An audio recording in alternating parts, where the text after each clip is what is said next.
Football মাঠে গোল, জয় আর ট্রফির গল্প তা আমরা প্রতিনিয়ত শুনি, কিন্তু এবার বিশ্বকাপের মঞ্চে দেখা গেল এমন এক অভূতপূর্ব দৃশ্য যা দেখে কোটি কোটি মুসলমানের চোখে আজ আনন্দের জল। শুধু খেলার নিয়ম নয়, কোটি মানুষের বিশ্বাস আর ধর্মীয় মর্যাদাকে ফিফা দিল এক অনন্য সম্মান।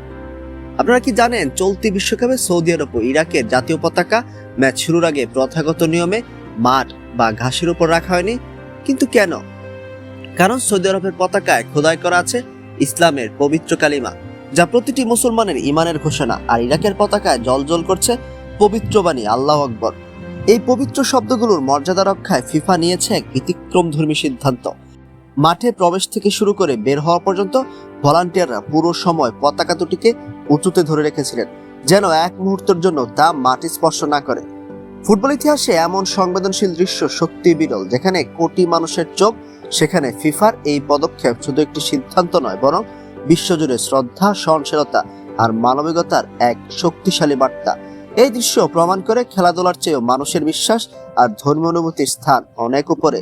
পুরো মুসলিম বিশ্বে এখন বইছে আবেগ আর প্রশংসার জোয়ার। ইসলামের পবিত্র বাণীর প্রতি ফিফার এই ঐতিহাসিক সম্মান প্রদর্শন আপনার হৃদয়কে কতটা ছুঁয়ে গেছে? ফুটবলের এই মানবিক রূপ কি আপনার মন জয় করতে পেরেছে? ইসলামের এই অনন্য মর্যাদার গল্পটি পুরো বিশ্বকে জানিয়ে দিতে ভিডিওটি এখনই শেয়ার করুন। 100 শব্দের মধ্যে সত্য ও বিশ্বাসযোগ্য খবর জানতে ফলো করুন নেক্সট স্পিডের ফেসবুক পেজ ও ইউটিউব চ্যানেল।